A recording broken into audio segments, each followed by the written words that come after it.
السلام عليكم ورحمة الله وبركاته. إن الحمد لله نحمده ونستعينه ونستغفره ونؤمن به ونتوكل عليه، فنعوذ بالله من شرور أنفسنا وسيئات أعمالنا. من يهده الله فلا مضل له ومن يضلل فلا هادي له، ونشهد أن لا إله إلا الله وحده لا شريك له، ونشهد أن محمدا عبد الله ورسوله صلوات الله وسلامه عليه وعلى آله الطيبين وأصحابه الطاهرين والتابعين فمن تبعهم بإحسان إلى يوم الدين. أما بعد، فقد قال الله تعالى في القرآن الكريم: فأعوذ بالله من الشيطان الرجيم، بسم الله الرحمن الرحيم، ففتحنا أبواب السماء بماء منهمر. صدق الله العظيم. وقال نبينا صلى الله عليه وسلم: الشهداء خمسة، وذكر منها الغرق وصاحب الهدم، أو كما قال صلى الله عليه وسلم. புகழும் புகழ்ச்சியும் ஏக வல்லவனான அல்லாஹ்வுக்கே உரித்தாகட்டுமாக. சாந்தியும் சமாதானமும் கண்மணி நாயகம் ஸல்லல்லாஹு அலைஹி வஸல்லம் அவர்கள் மீதும், அன்னாரை வாழ்வாது தழுவாது பின்பற்றிய சத்திய சஹாபாக்களின் மீதும், தாபிஈன்கள் தபா தாபிஈன்கள் மீதும், மேலும் குறிப்பாக இங்கு குழுமிருக்கும் நாம் அனைவர்கள் மீதும் என்றென்றும் நின்று நிலவட்டுமாக. ஆமீன். கண்ணியமிக்க அல்லாஹ்வின் நல்லடியார்களே, அல்லாஹ் தஆலா நாம் இந்த உலகத்திலே வாழக்கூடிய சமயத்தில் அல்லாஹ் தஆலா இந்த உலகத்தில் இருக்கக்கூடிய இயற்கை வளங்களாக இருக்கட்டும், கடலாக இருக்கட்டும், அனைத்து வஸ்துக்களையும் அல்லாஹ் தஆலா நமக்காக படைத்திருக்கிறார். ஹுவல்லதி خلق لكم ما في الارض جميعا. அந்த அல்லாஹ் அவன்தான் இந்த உலகத்தில் இருக்கக்கூடிய எல்லா விஷயங்களையும் உங்களுக்காக படைத்தான் என்பதாக கூறியிருக்கிறான்.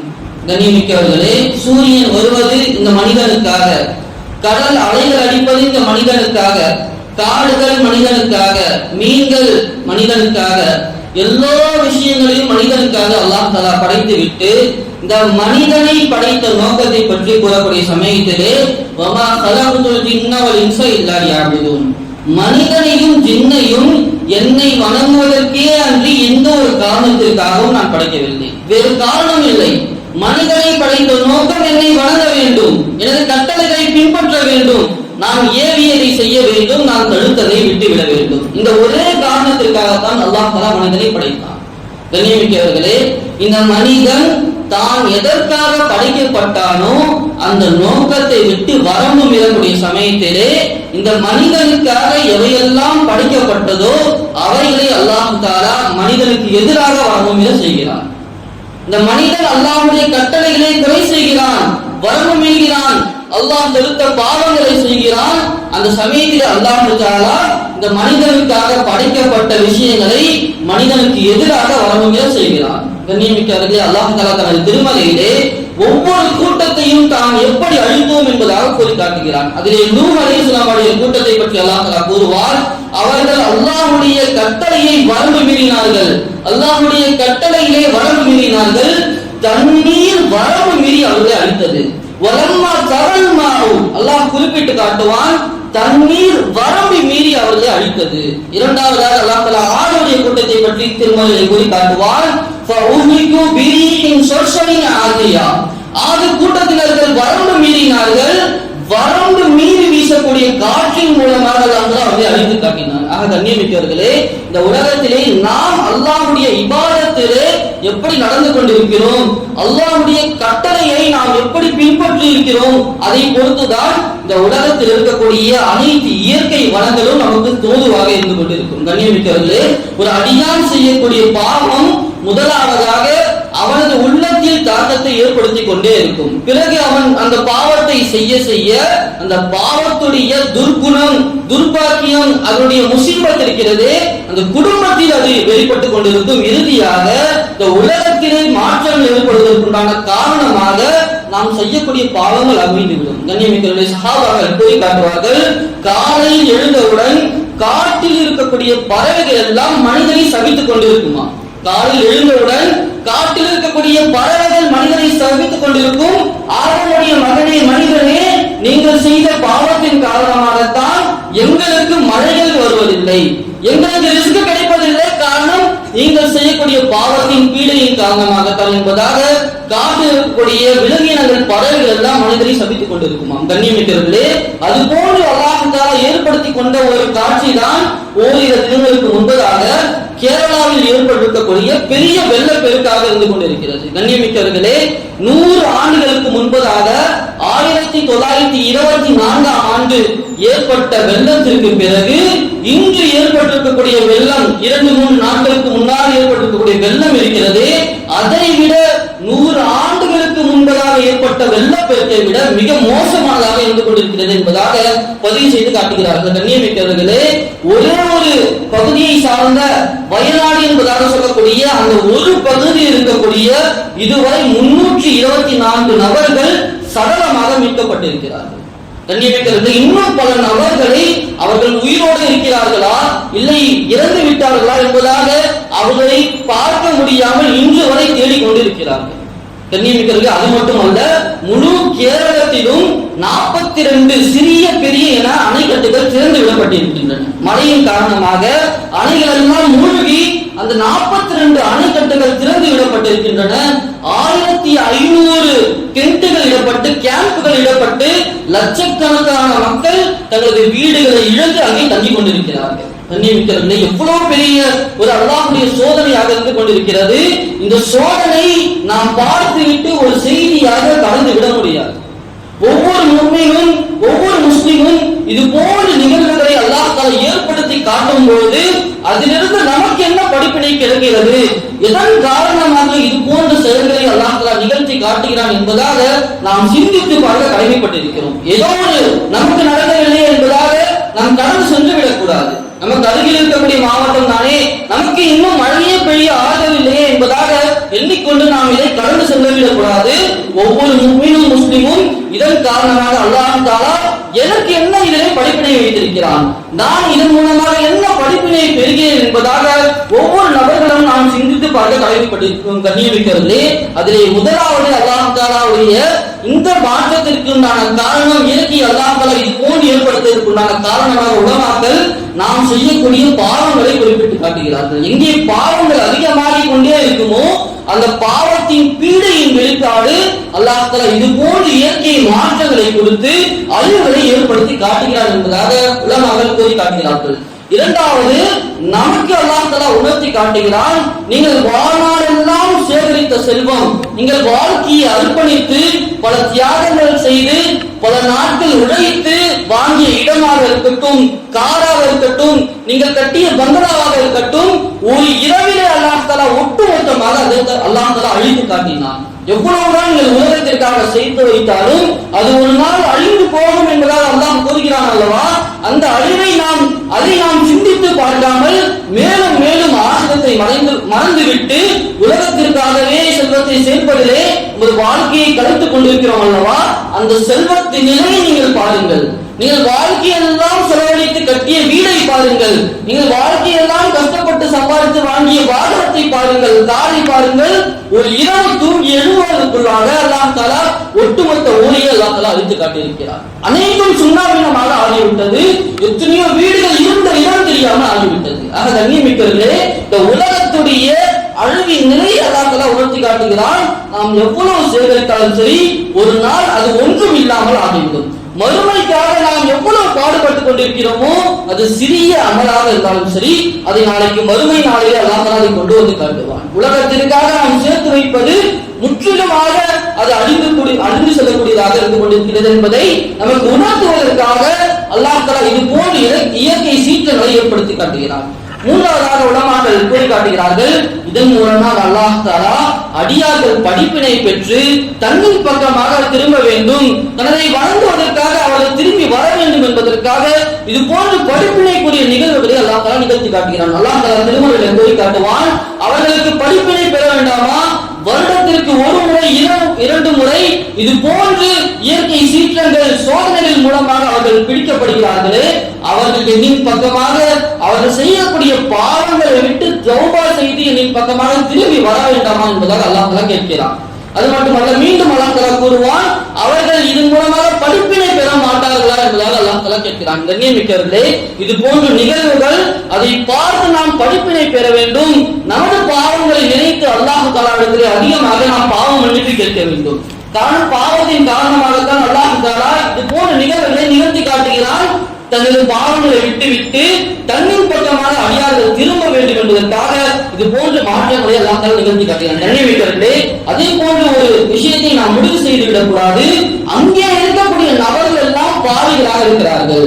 அந்த ஊர்ல இருக்கிறவங்க எல்லாம் பாவம் செஞ்சாங்க, அவங்க அழிச்சுட்டான், நம்ம இன்னும் அந்த அளவுக்கு பாவமா செய்யல, நம்ம நிம்மதியா இருக்கிறோம் என்பதாக இந்த சிந்தனை நம்மிடத்திலே வந்துடக்கூடாது. எங்கே அழிவுகள் ஏற்படுகிறதோ அங்கு மட்டும்தான் பாவம் நடக்கிறது, நாம் எல்லாம் சரியாக இருக்கிறோம், அதன் காரணமாகத்தான் அல்லாஹ் தஆலா நமக்கு தண்டனையை வழங்கவில்லை என்பதாக நமது உள்ளத்திலே எந்த ஒரு கர்வமும் வந்துவிடக்கூடாது. கண்ணியமிக்கவர்களே, இது போன்ற இயற்கை சீற்றங்களை அல்லாஹ் தஆலா நான்கு சாராருக்காக அனுப்புகிறான்.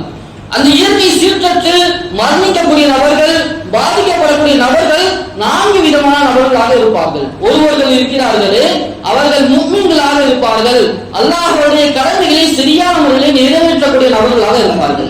இவர்கள் இது போன்ற இயற்கை சீற்றத்திலே மாட்டி அவர்கள் மரணிக்கக்கூடிய சமயத்திலே அல்லாஹ் தஆலா அவர்களுக்கு ஷஹீதுடைய அந்தஸ்தை தருகிறார்.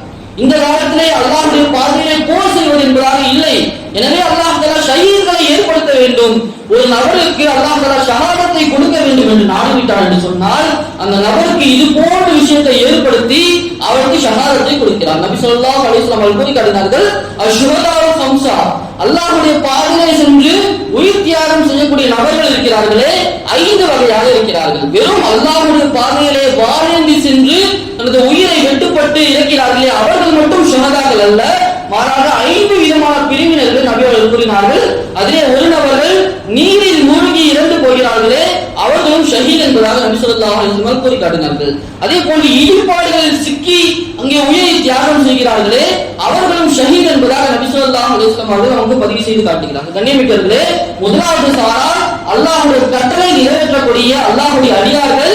இவர்களுக்கு அல்லாஹ் தஆலா இது போன்ற நிகழ்வுகளை ஏற்படுத்தி ஷஹீதுடைய அந்தஸ்தை கொடுக்கிறார். இரண்டாவது நபர்கள், அவர்கள் அல்லாஹ்வுடைய கட்டளை நிறைவேற்றிக் கொண்டுதான் இருப்பார்கள், இருந்தாலும் பாவங்களையும் செய்து கொண்டே இருப்பார்கள், பல பாவங்களை செய்து கொண்டே இருப்பார்கள். அவர்களுக்கென்று அல்லாஹ் தஆலா ஒரு அந்தஸ்தை தர நாடி இருப்பான். அவருடைய பாவங்களை பற்றி அவர்கள் மறந்தவர்களாக இருப்பார்கள். இது போன்ற கஷ்டங்களை அல்லாஹ் தஆலா கொடுத்து அவருடைய பாவங்களை அல்லாஹ் தஆலா கழுவுவான். இது போன்ற சோதனைகளை கொடுத்து அவர்கள் செய்யக்கூடிய பாவத்திற்கு உண்டான தண்டனைகளாக அந்த தண்டனையை அல்லாஹ் தஆலா ஆக்கி விடுவான். அதன் காரணமாக அவர்கள் பாவங்கள் எல்லாம் மன்னிக்கப்பட்டவர்களாக ஆகிவிடுவார்கள். மூன்றாவது நபர்கள், இவர்களுக்கு அல்லாஹ் தஆலா தண்டனையாக இந்த விஷயங்களை ஏற்படுத்துவான். காபிர்களாக இருக்கிறார்கள், அல்லாஹ்வுடைய கட்டளையை மறந்து வாழ்கிறார்கள், இவர்களுக்கெல்லாம் உலகத்திலே ஒரு தண்டனையை காட்ட வேண்டும் என்பதற்காக அல்லாஹ் தஆலா தண்டனைகளாக இவர்களுக்காக ஏற்படுத்தி காட்டுவான். நான்காவது நபர்கள், அவர்களை சுற்றியுள்ள நம்மை போன்ற நபர்கள். நமக்கு என்ன விஷயம் என்று சொன்னால் நாம் கொடுபோக்காக இருந்து கொண்டிருக்கிறோம், அல்லாஹ்வுடைய கட்டளையிலே காஃபிலாக கொடுபோக்காக அல்லாஹ்வின் பக்கம் நாம் திரும்பாமல் நாம் இருந்து கொண்டிருக்கிறோம். நமது கவனங்களை அல்லாஹ் தஆலா தன்னின் பக்கம் திருப்புவதற்காக, நமது பாவங்களை நினைத்து வருந்துவதற்காக ஒரு வாய்ப்பாக அல்லாஹ் தஆலா இது போன்ற நிகழ்வுகளை ஏற்படுத்தி நமக்கு படிப்பினைகளை தந்து கொண்டிருக்கிறான். கண்ணியமிக்கவர்களே, நாம் சிந்தித்து பார்க்க வேண்டும். இது போன்ற ஒரு சூழ்நிலை நமக்கு ஏற்பட்டால் நம்முடைய நிலைமைகள் எப்படி இருந்து கொண்டிருக்கும் என்பதாக ஒவ்வொரு நபரும் நாம் சிந்தித்து பார்க்க கடமைப்பட்டிருக்கிறோம். கண்ணியமிக்கவர்களே, உலமாக்கள் கூறி காட்டுகிறார்கள், எந்த நபர் எந்த பகுதியில் இது போன்ற பாதிப்புகள் ஏற்பட்டிருக்கிறதோ அது அல்லாமல் மற்ற இடங்களில் இருக்கக்கூடிய மக்களின் மீது சில விஷயங்கள் கடமையாக இருந்து கொண்டிருக்கின்றன. அதன் காரணமாக நாம் என்ன செய்வது, நம்மிடத்திலே ஏற்படவில்லை என்பதாக நாம் தளர்ந்து விடாமல், அதை விட்டு விடாமல் நாம் என்ன செய்ய வேண்டும், அவர்களுக்காக அதிகமாக துஆ செய்ய வேண்டும். முதலாவது கடமை, அவர்களுக்காக நாம் அதிகமாக துஆ செய்ய கடமைப்பட்டிருக்கிறோம். காரணம், துஆ இருக்கிறது மிகப்பெரிய ஆயுதமாக இருக்கிறது. அந்த துஆ சோதனைகளை முறியடிக்கக்கூடியதாக இருந்து கொண்டிருக்கிறது. எனவே அங்கு இருக்கக்கூடிய ஒவ்வொரு நபர்களுக்கும் நாம் துஆ செய்ய கடமைப்பட்டிருக்கிறோம். அது மட்டுமல்லாமல் யார் ஒரு பாதிக்கப்பட்டவருக்கு துஆ செய்து கொண்டிருக்கிறாரோ அந்த பாதிப்பு இவருக்கு ஏற்படாமல் இருப்பதற்காக அல்லாஹ் தஆலா ஒரு மலக்கை நியமிக்கிறான். அவர் நமக்கு ஆமீன் கூறி கொண்டிருப்பார். எனவே அங்கு இருக்கக்கூடிய ஒவ்வொரு நபர்களுக்குமாக நாம் அதிகமாக நாம் என்ன செய்ய வேண்டும், துஆ செய்ய வேண்டும். இரண்டாவது, நாம் நமது பாவத்தை எண்ணி நாம் தௌபா செய்ய வேண்டும். நாம் வாழ்க்கையிலே எத்தனை முறை அல்லாஹ்வுடைய கடமைகளை மீறி இருக்கிறோம், எத்தனை ஹராமான விஷயங்களை செய்திருக்கிறோம், எவ்வளவு பாவங்களை நாம் செய்திருக்கிறோம். ஆனால் அல்லாஹ் தஆலா என்னை இன்னி வரை தண்டிக்காமல் இருக்கிறான். அவருக்கு தண்டனையை கொடுத்து விட்டான், சோதனை கொடுத்து விட்டான். ஆனால் நான் நன்றாக இருக்கிறேன், நன்றாக சாப்பிடுகிறேன், நன்றாக உறங்குகிறேன், நன்றாக பருகுகிறேன், நன்றாக இன்பமாக வாழ்ந்து கொண்டிருக்கிறேன். ஆனால் அந்த மக்கள் இன்பமாக இல்லாமல் வீடுகளை இழந்து, உறவுகளை இழந்து, பல உயிர்களை இழந்து தவித்துக் கொண்டிருக்கிறார்கள். அந்த நிலைமையில் அல்லாஹ் என்னை ஆக்காமல் இந்த நல்ல நிலையை அல்லாஹ் என்னை வைத்திருக்கிறானே, எனது பாவத்திற்கு இன்னும் அல்லாஹ் ஒரு வாழ்க்கை அளித்திருக்கிறான். அந்த தண்டனை எனக்கு கிடைப்பதற்கு முன்பதாக நாம் அல்லாஹ்விடத்திலே தௌபா செய்து நமது பாவங்களுக்கு உண்டான மன்னிப்பை அல்லாஹ்விடத்திலே பெற வேண்டும். அல்லாஹ் திருமறையிலே 3 விஷயங்களை கூறி காட்டுவான். ஒரு கூட்டத்திற்கு வேதனையை அல்லாஹ் இறக்காமல் இருப்பதற்காக, பாதுகாப்பிற்காக 3 விஷயத்தை திருமறையில் அல்லாஹ் கூறி காட்டுகிறான். அதில் ஒரு விஷயம் நபி அவர்களுடைய உஜூதாக இருந்து கொண்டிருக்கிறது. அல்லாஹ் குர்ஆனிலே சொல்வான், நீங்கள் இந்த உம்மத்திலே உயிரோடு இருக்கும் வரை இந்த உம்மத்திற்கு ஒட்டுமொத்தமான அதாபை அல்லாஹ் இறக்க மாட்டான். நீங்கள் இருக்கும் வரை நபி அவர்களே இந்த உம்மத்தை அல்லாஹ் அழிக்க மாட்டார். உலமாக்கள் கூறுவார்கள், நபி அவர்கள் ஹயாத்தாக இருக்கும் வரை நபி அவருடைய உஜூத் அதாபை விட்டு இந்த உம்மத்தை தடுத்தது. நபி அவர்கள் வஃபாத்தாகி விட்டார்கள், இதற்கு பிறகும் அந்த விஷயம் இருக்கிறது என்று சொன்னால் இருக்கிறது. நபியுடைய சுன்னத்தை ஒவ்வொரு முஸ்லிமும் தனது வாழ்க்கையை கடைபிடிக்கும் என்று சொன்னால் நபியுடைய சுன்னத்துடைய உஜூத் இருக்கிறது. இது அல்லாஹ்வுடைய வேதனையை விட்டு நம்மை தடுக்கும். இரண்டாவதாக அல்லாஹ் தஆலா திருமறையில் கூறுவான், அவர்கள் பாவ மன்னிப்பு இஸ்திக்ஃபார் செய்யும் வரை அவர்களுக்கு வேதனையை நாம் இறக்க மாட்டோம். எனவே இரண்டாவது அல்லாஹ்வுடைய வேதனையை விட்டு நாம் பாதுகாப்பாக இருக்க வேண்டும் என்று சொன்னால் நாம் அதிகமாக அல்லாஹ்விடத்தில் பாவ மன்னிப்பு தேடிக்கொண்டே இருக்க வேண்டும். மூன்றாவதாக அல்லாஹ் தஆலா கூறி காட்டுவான் ஒரு ஆயத்திலே, அவர்கள் தங்களுக்கு மத்தியிலே நன்மைகளை ஏவி தீமைகளை தடுத்துக் கொண்டு இஸ்லாம் செய்து கொண்டிருக்கும் காலம் வரை அல்லாஹ் தஆலா அவர்களுக்கு நாம் வேதனையை இறக்க மாட்டோம் என்பதாக கூறி காட்டினான். கண்ணியமிக்கவர்களே, இந்த 3 விஷயங்களை நாம் அதிகமாக செய்து கொண்டே இருக்க வேண்டும். ஒவ்வொரு முஸ்லிமும் நாம் ஒவ்வொரு விஷயத்திலும் நபியுடைய சுன்னத்தை அறிந்து ஒரு வாழ்க்கையிலே அதை கொண்டு வர வேண்டும். இரண்டாவதாக அதிகமாக அல்லாஹ்விடத்திலே நமது பாவத்தை எண்ணி அல்லாஹ்விடத்தில் தௌபா இஸ்திக்ஃபார் அதிகமாக செய்து கொண்டே இருக்க வேண்டும். மூன்றாவது நன்மையை ஏவி தீமையை தடுத்து நற்பணிகளை நாம் செய்து கொண்டிருக்க வேண்டும். ஒரு ஹதீஸில் நபி ஸல்லல்லாஹு அலைஹி வஸல்லம் அவர்கள் கூறி காட்டினார்கள், நீங்கள் நன்மையை ஏவுங்கள், தீமையை விட்டு தடுத்துக் கொண்டே வாருங்கள். ஒரு நபர் ஒரு அநியாயம் செய்யக்கூடிய நபரை பார்க்கிறார், பார்த்து பாவம் செய்யக்கூடிய ஒரு நபரை பார்க்கிறார், பார்த்து அதை கண்டு கொள்ளாமல் செல்கிறார், அதை தடுக்கவில்லை. அது பாவம் என்ற உணர்வு கூட அவருக்கு வருவதில்லை. அவன் கெட்டு போனான், எப்படி போனான், போயிட்டு போனான்னு சொல்லிட்டு நம்ம இஷ்டத்துக்கு நாம் சரியாக இருக்கிறோம், அவன் தானே பாவம் செய்கிறான் என்ற எண்ணத்தில் நாம் சொல்லிவிட்டோம் என்று சொன்னால் நபி ஸல்லல்லாஹு அலைஹி வஸல்லம் அவர்கள் கூறி காட்டினார்கள், அல்லாஹ் தஆலா அவருக்கு மட்டும் வேதனையை தர மாட்டான், ஒட்டுமொத்தமாக தான் வேதனையை இறக்குவான். ஒட்டுமொத்தமாக தான் வேதனை வரும். காரணம், நீங்கள் பாவம் செய்ததின் காரணமாக அல்ல, அந்த பாவத்தை பார்த்தும் பாராமல் இருந்த காரணத்தின் காரணமாக. அது மட்டுமல்ல, மற்றொரு ஹதீஸை நபி அவர்கள் கூறினார்கள், அந்த சமயத்திலே இது போன்று ஏற்படக்கூடிய சமயத்திலே நீங்கள் துஆ செய்தாலும் கூட அல்லாஹ் உங்களது துஆவை ஏற்றுக்கொள்ள மாட்டான், அங்கீகரிக்க மாட்டான் என்பதாக கூறி காட்டினார். கண்ணியமிக்கவர்களே, நாம் நமது பாவத்தை எண்ணி வருந்துவதோடு நமக்கு கண்ணுக்கு தெரிகிற வரைக்கும் நன்மையான விஷயங்களை மற்றவருக்கு எட்டி வைத்துக் கொண்டே இருக்க வேண்டும். பாவமான விஷயத்தை பார்த்தோம் என்று சொன்னால் நம்மால் இயன்ற அளவுக்கு அந்த பாவத்தை தடுக்க முயற்சிக்க வேண்டும். இல்லையேல் குறைந்தபட்சம் அது பாவம் என்பதாக நினைத்து நாம் உள்ளத்திலாவது கவலை கொள்ள வேண்டும். அந்த பாவியை இருக்கக்கூடாது, அவர் இந்த பாவத்திலே சிக்கொண்டிருக்கிறாரே, இவர் விளங்கி அல்லாஹ்வுடைய இபாதத்தின் பக்கமாக வந்தால் எவ்வளவு நன்றாக இருக்கும் என்பதாக இந்த பாவத்தை செய்யக்கூடிய நபரை பார்த்து நாம் உள்ளத்திலாவது வருந்த வேண்டும். இந்த உருட்டல் கூட நம்மிடத்தில் இல்லை என்று சொன்னால் அல்லாஹ்வுடைய வேதனை வரும் என்பதாக அந்த ஹதீஸின் விளக்கத்திலே உலமாக்கள் கூறி காட்டுகிறார்கள். நியமிக்கிறதே இது போன்ற விஷயங்களை நாம் செய்ய வேண்டும்.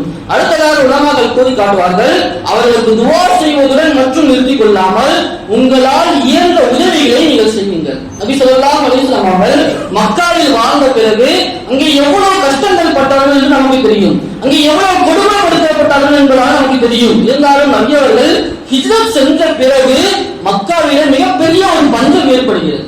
மக்கா வாசிகள் எவ்வளவு கொடுமையாக கொடுமை செய்தார்கள் சஹாபாக்களை.